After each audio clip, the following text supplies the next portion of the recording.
Hello, you're watching Outsiders with Rowan Dean and Rita Panahy. And speaking of incoherence, what's Joe Biden been up to, hey? Well, we've been hearing a lot about artificial intelligence lately, which may in fact be the only hope for Joe Biden, whose reserves of the natural stuff could use a little topping up. I'm the AI. Oh, you're the AI. Very good, Mr. President. And here he is running through a little boilerplate on artificial intelligence via his most feared adversary, the teleprompter. Artificial intelligence it promises an enormous promise of both risks to our society and our economy and our national security, but also incredible opportunities. National security? I think he was talking about national security there, folks. Anyway, fans of the great old parody of British politics, Yes Minister, will recognize Joe Biden's speech as the sort of boilerplate nonsense about technology that has been dished out by speechwriters since at least the 1980s. Here's fictional Minister for Administrative Affairs, Jim Hacker. It's a very great pleasure to be here with you all today. You know, things are changing fast. We live in a world of change. The silicon chip is changing our lives. And speaking of hacking, how do you feel, Mr. President? Realizing the promise of AI while managing the risk is going to require some new laws, regulations, and oversight. Interestingly, though, Joe Biden's speechwriters didn't give him any cogent words with which to deal with another sort of hacking, one of the biggest stories of the week. That would be the hacking of cabinet-level emails at the State and Commerce Department by China. Mr. President, can you tell us about the hacking of cabinet officials by China and the threshold of concern you have about that, sir? Ready? Yes. How we get these guys now?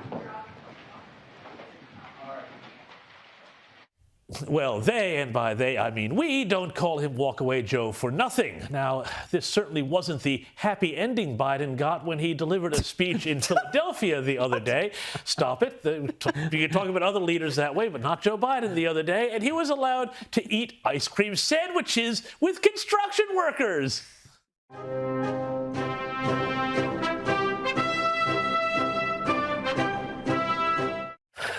And speaking of unhappy endings, the chances that the Biden presidency could break down in scandal got a little higher this week with the release of a confidential witness statement from the FBI, shedding further light on what appears to have been a multi-million-dollar bribery scheme involving Joe, the first fail son Hunter, and that Ukrainian oil and gas concern, Burisma. Burisma, the company that somehow decided Hunter was just the man they needed when it came to knowing about exploring for natural resources. Who knows? Maybe they heard he was good at drilling. Whatever. This came on the back of whistleblower testimony on Capitol Hill, alleging that the Department of Justice, headed by Biden Attorney General Merrick Garland, interfered in the investigation into Hunter Biden's alleged criminal activities. United States Attorney Weiss and Attorney General Garland will each be sitting before these committees one day. They will have to admit that despite all their obfuscation, the absolute fact is that this case was presented to two presidentially appointed U.S. attorneys in D.C. and California. That no charges were brought in those districts tells you everything that you need to know. And there's a promise of a lot more to come. Next week, Hunter Biden's business partner, who's been thrown under a bus more times in a Parramatta Road pothole, will also be testifying to Congress.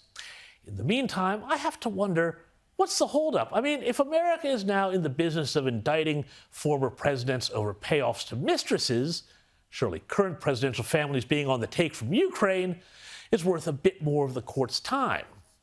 Former FBI Assistant Director of Intelligence Kevin Brock agrees. Tape recorded a lot of the conversations that he had with Hunter Biden to include 2 conversations directly with Joe Biden. The FBI needs to know what's on those tapes. We don't know whether or not they took steps to interview Zlochevsky, or whether they have those, whether he turned over those tapes or copies of those tapes to the FBI. That's a key piece of evidence. Obviously, if they were in possession of something like that, you would think a case would have been brought to the grand jury to pursue an indictment. So we don't know where that stands right now, unless, John, you have other information along those lines that I'm not privy to. But there's more than enough here to do a full field investigation into the Bidens, using every tool that the FBI has at its disposal. But that's the whole point, isn't it? I mean, let's get beyond the whole Democrat-Republican thing to ask just what the hell is going on in America.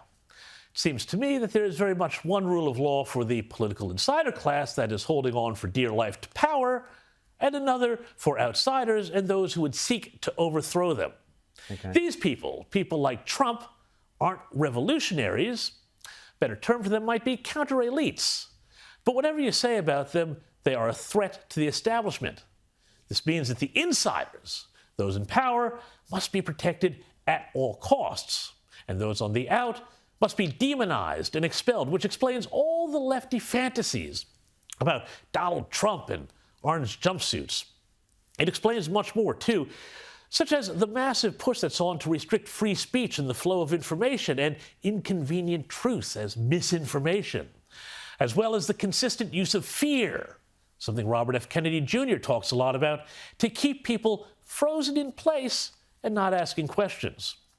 It's a terrible place for America to be in, but the more desperate the Biden's game becomes, the more likely it becomes that the game will one day finally be up.